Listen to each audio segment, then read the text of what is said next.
Hey YouTube, I am back, and as promised, I am trying to do more monthly videos talking about my vegan lifestyle, my locs journey, and anything else that I think may be interesting for you guys. Couple things, I made a list this time. And how have you been? How's everybody doing? How's the vegan thing doing? How's the fitness thing doing? Hope everything is good with you. First, I want to talk about my locks journey. As you can see, my locks are growing nicely. They're trying to marry each other in the back, so I had to pull a couple loose from each other.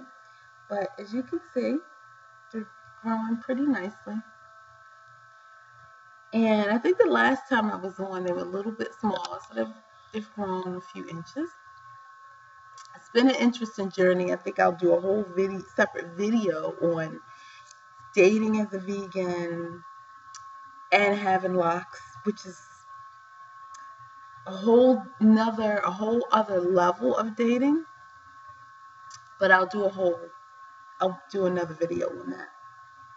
Fitness, I was going to do a show in October, but I decided not to because I don't think I'm quite ready. And as I said, the last show I did in May, I placed second. This time, I'd like to win. I've been doing a lot of these shows, and if I don't think I'm ready, or if I don't think I'll place in the top spot, I won't be doing those shows because they're expensive.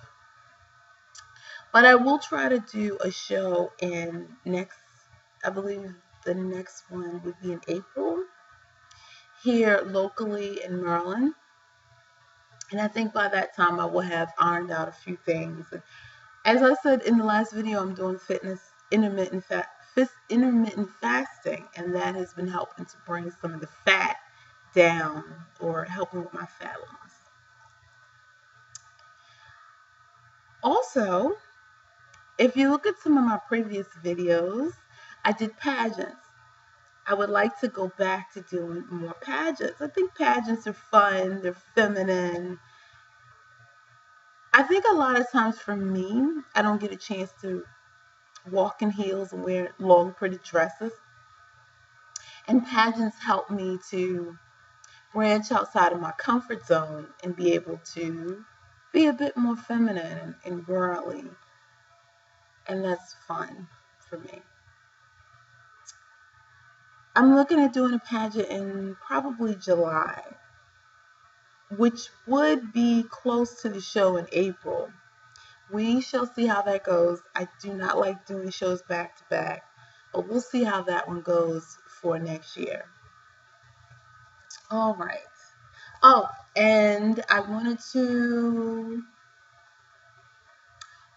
forgot. I went to the Vegan Soul Fest, and I believe that was on, I think it was maybe August the 3rd or 4th or something like that in Baltimore, Maryland. And again, they give you these nice books. They give you like a welcome bag. I don't have the welcome bag in front of me, but I love these books. If you can't tell, it says African American Vegan Starter Guide. I love these books. I actually picked one up a few years ago, and they always put them in the little sample bag that you get. If you get there early enough, you get a sample bag of a lot of vegan treats and things like that you can sample, which is great.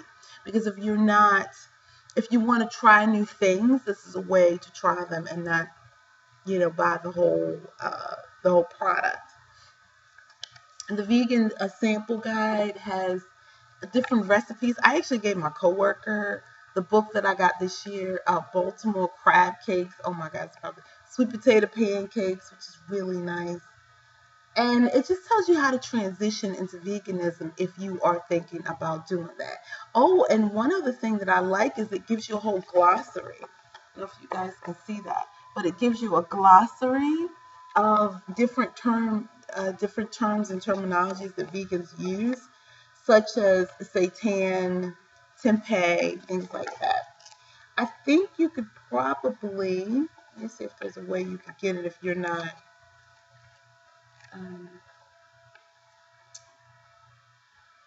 if you don't visit some of the festivals, because I think maybe, I don't know if they just give it, I don't know if this is maybe, oh, it looks like I'm trying to just find a way you can get this vegan starter guide. I guess maybe if you type in African American vegan starter guide, they might send it to you free or something like that. So we'll try that. All right, next on my list. Oh, I wanted to talk about the Popeye's chicken thing that they're doing. I thought about it. At first, I was like, what is this Popeye's chicken thing? But it's this challenge of what tastes better, Popeye's chicken or Chick-fil-A. Okay. I wasn't really interested in talking about it, but I was sharing a story with my coworker about Popeye's chicken and how that actually started my path towards veganism.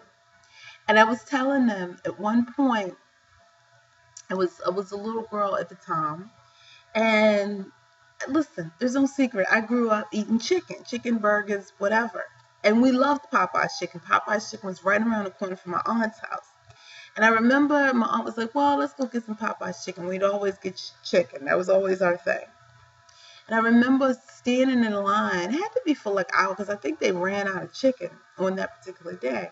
And I remember finally they got chicken. We used to get variety of chicken pieces, whether it be the legs, the thighs, whatever. And I remember we finally got the box. I think it had been like a half an hour or something waiting on this chicken box of fries and stuff like that. And we took the box home, and as a kid, you're so happy. Oh my God! We opened the box, and I remember, and I actually as a child I didn't even pay any attention, but I remember opening the box, and I remember there were wings and thighs, like I said, in the box, and I remember opening it. It was one piece of white. It was one piece, it was maybe a couple chicken wings that still had the white feathers attached to them. Which means all they did was they took this poor wing of this chicken, dropped it in the fryer and fried it up. Put some batter on it, fried it up, and forgot about the wings. Nasty. So the white feathers were still really attached. So you can see the brown part of the chicken with the white feathers sticking out. Now, as a child, I didn't pay it any attention because, again, I'm a child. I was hungry. But then thinking back, that probably started me on a path towards veganism. So, bye-bye chicken, hello veganism.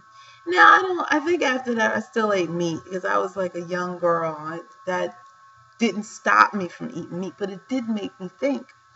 The second time I ate a piece of chicken, it made me sick. And I remember going away to a business conference with my girlfriend. And I remember going to this luxurious hotel, and we ordered chicken wings. We ate the chicken wings, and I would almost swear to you, the chicken wings gave me like diarrhea or something. I was on the toilet all day. And I remember just thinking, wow. And that really, it didn't stop me from eating chicken or anything like that, but it definitely gave me pause at that point. I was like, okay, there's something going on with the meat. And so at that point, again, I didn't stop eating it. It wasn't, I think I did a video on how I started becoming vegan, but it took a lot of years for me to, because as I said, I think in a previous video, I could never cook chicken because of the blood that comes from the chicken or the steak or beef or whatever.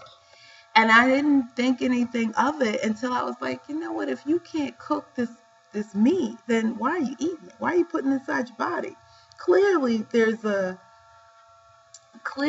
gap here. And I started to really think about it. I started to think, you can't cook it, then you certainly shouldn't be eating it. And that's my whole story of becoming a vegan.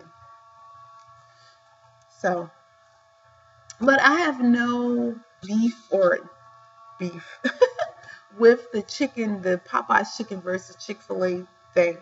As I said, I'm not a preachy vegan. I do my own thing. My coworkers, they eat chicken, beef, whatever in front of me, and it doesn't bother me, I think, because I believe you should have choices, definitely. And if meat is your thing, then do that.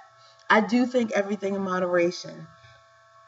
When people ask me about veganism and they say they'd like to try it, I tell them to do a meatless Monday. That's something we do here in Baltimore, is to at least do one day without meat, which definitely would make a huge impact on preserving our resources for future generations.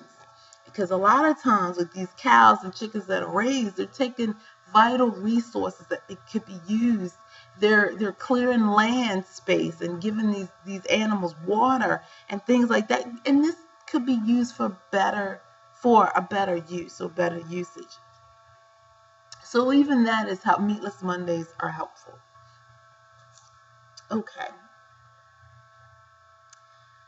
Let's see. My dating life. Somebody asked me the other day about dating as a vegan. Dating as a vegan isn't bad. It actually is a challenge. It's never been challenging at all. I've been a vegan now for close to 10 years. Maybe it's been over 10 years, actually. I think I started in 2007 or 8. That was when I first went natural. And those are the African American. You understand what I'm saying? That's when I first stopped perming. And when I started perming, I started being meat. It all kind of trickled down. It might have been from 2007 to 2009 was really my transformation. And that hasn't been a challenge. Dating with dreadlocks has been a challenge, though, because I'm going through what they consider to be the ugly phase. It's not really ugly phase. I love my hair. It's beautiful. But, there's days where you just wish your hair was a little longer and things like that. What I try to do is just make sure that I, look my best, have my best clothes on, my makeup is pretty and things like that. And, it gets me through the day. You also have to have patience. Listen, this journey, if it's transitioning into veganism, transitioning into locs, is a journey. And it really is all about discipline and patience. There are days where you are going to want to give up. Every day, I'm like, it'd be a lot easier if you ate meat and you weren't locking your hair. And I thought, thinking to myself, well, I could do that. But would I really be happy with myself? How would I think of myself? And I have to look myself in the mirror.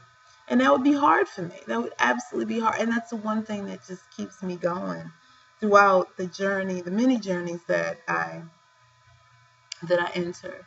It's just like with fitness and doing shows, it's a journey and you can give up, right? You can give up on that journey, but how would you feel? Could you really look yourself in the mirror? I couldn't. And that's the one thing I need to do is love myself. And so that's all I wanted to say. My birthday's coming up. Yay! I'm going to be an older woman. Oh my gosh. I don't make a lot about birthdays, but, it's nice to be acknowledged sometimes. And I think that's it. Can't really think of anything else. I'm actually on my way to go to church. That's why I'm all dressed up. My hair is long. My hair is out. Usually at night I'll tie my hair up or whatever. But it's been growing fairly nicely. I think that is it. I will let you know of the exact date of the next shows, and I'll do more because I used to do videos of when I finished my run outside, but I really am sweating and my hair is like all over the place. We'll see what I can do. I want to make sure that I look appropriate for the camera when I do these videos. And I'll also let you know of the next pageant that I do. I definitely want to do more pageants. They're very inspiring for people, and I enjoy doing them. They motivate me to do bigger and better things in life. I will definitely keep posting on that. And all things vegan. Well, I think that's it for now. If you have any questions or any videos you guys want me to do, I'm happy to do those videos. All right, well, I'm signing off for now, YouTube, and I hope you guys have a great day. Thanks, and goodbye.